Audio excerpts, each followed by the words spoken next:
ٹھیک ہے. Diplomacy builds bridges. Diplomacy جو ہے، جو سفارتکاری ہے، یہ ایک برج کا کام کر سکتی ہے، برج بناتی ہے. اور جو وارز ہیں وہ کیا کریٹ کرتی ہیں؟ Walls, hurdles, tension. بسم اللہ الرحمن الرحیم. السلام علیکم dear students, I hope you are doing well.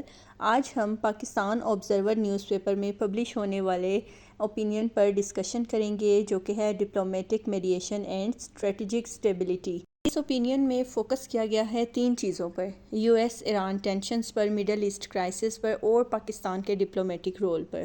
تو سب سے پہلے ڈیئر اسٹوڈنٹس، اس کے ٹائٹل کو ہم دیکھتے ہیں. ڈپلومیٹک میڈیشن کا مطلب ہے 2 کنٹریز کے بیچ میں بات چیت کروانے اور مسائل حل کرنے کی کوشش. ٹھیک ہے، 2 ایسی کنٹریز جو ایک دوسرے کے اگینسٹ ہوں، ان کے درمیان مسائل حل کروانے کی کوشش کو ڈپلومیٹک میڈیشن کہتے ہیں. اسٹریٹجک اسٹیبلٹی کیا ہے؟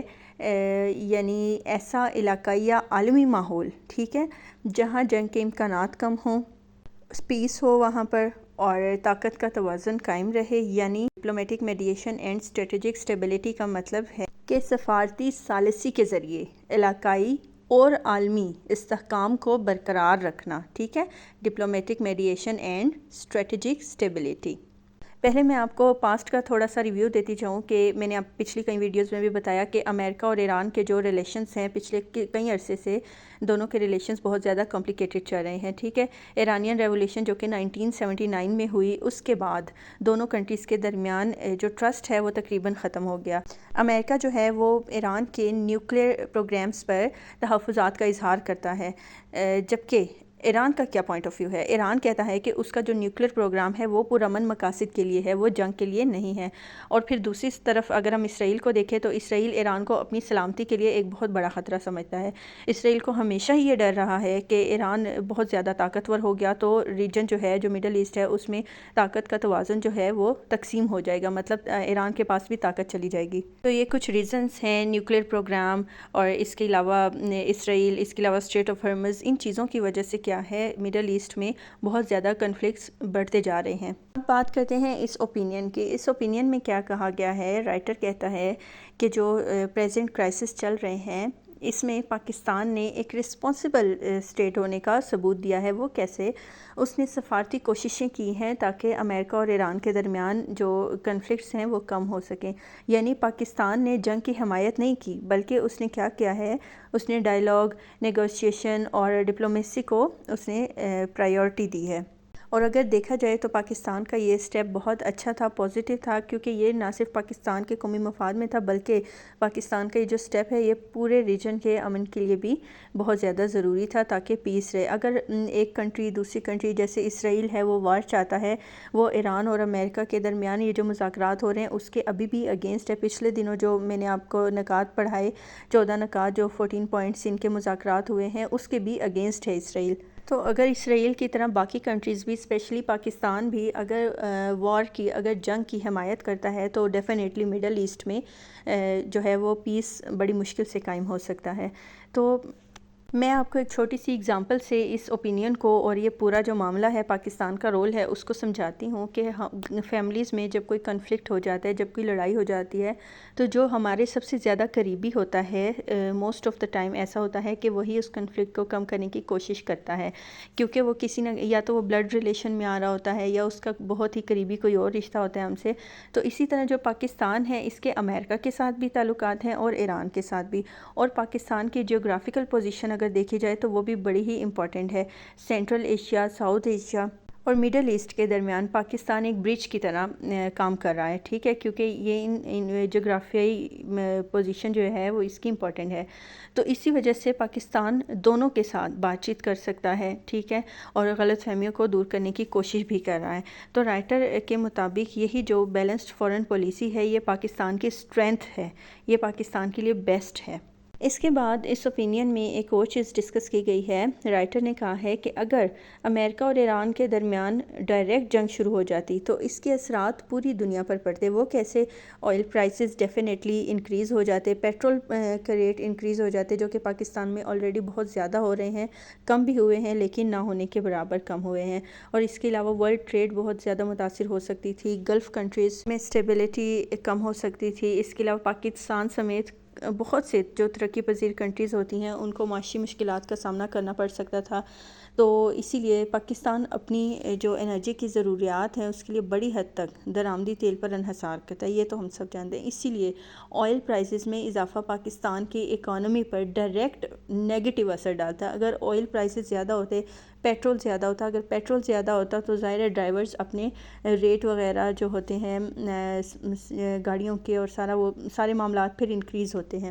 آگے رائٹر بات کرتا ہے کہ وہ کیا کہتا ہے کہ اسٹریٹجک اسٹیبلٹی، ٹھیک ہے، استحکام جو ہے وہ کیوں ضروری ہے، ایک اسٹریٹجک استحکام کیوں ضروری ہے. وہ کہتا ہے کہ صرف جنگ نہ ہونا ہی کافی نہیں ہوتا، ٹھیک ہے، جنگ سٹاپ ہونا ہی کافی نہیں ہے.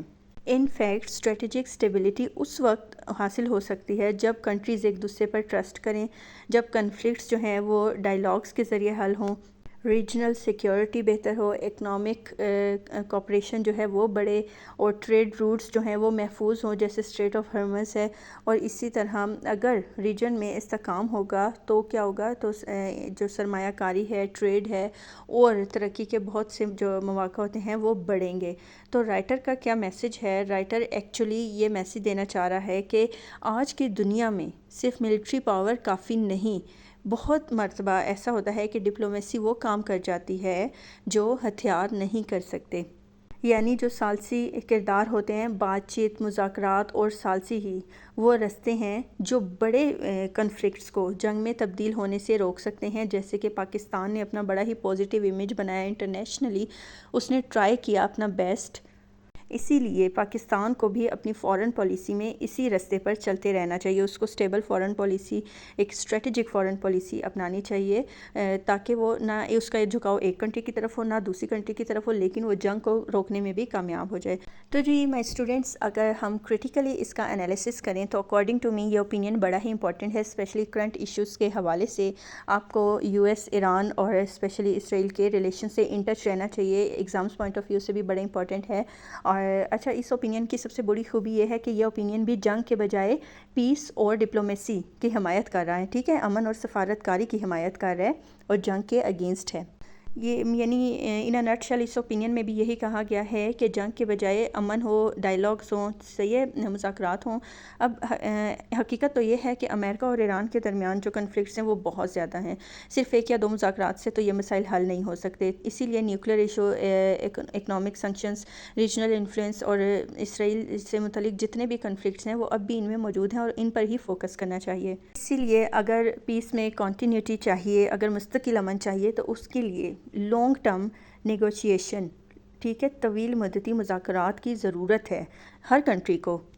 تو چلتے ہیں کنکلوژن کی طرف، اور اس سے پہلے آپ سب سے ریکویسٹ ہے اگر آپ میرے چینل پر نیو ہیں تو میرے چینل کو سبسکرائب کیے بغیر نہ جائے گا اور بیل آئیکن کو ضرور پریس کیجیے گا تاکہ آپ اپڈیٹڈ رہیں کرنٹ ایشوز سے، اور آپ کو ڈان کے اور باقی انگلش نیوز پیپر کے opinions, editorials and main news headlines وغیرہ کے انالیسس، ٹرانسلیشن اور گرامیٹیکل اسٹرکچر سیکھ سکیں آپ. تو کنکلوڈ کرتے ہیں ہمارے آج کے ٹاپک کو. اس کا جو مین میسج ہے اوپینین کا وہ یہی ہے کہ جنگ کسی مسئلے کا مستقل حل نہیں. ڈپلومیسی اور ڈائیلاگ ہی ریجنل پیس اور اسٹیبلٹی، اسپیشلی اسٹریٹجک اسٹیبلٹی کو بڑھا سکتے ہیں.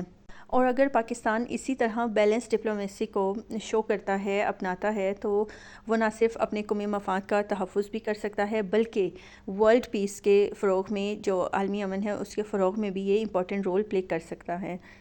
Because it can be said that diplomacy builds bridges where wars create walls. ٹھیک ہے، ڈپلومیسی builds bridges. ڈپلومیسی جو ہے، جو سفارت کاری ہے، یہ ایک برج کا کام کر سکتی ہے، برج بناتی ہے.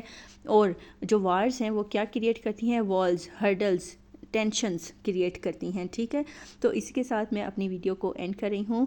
Thank you so much. Stay tuned, stay blessed and stay informed. اللہ حافظ.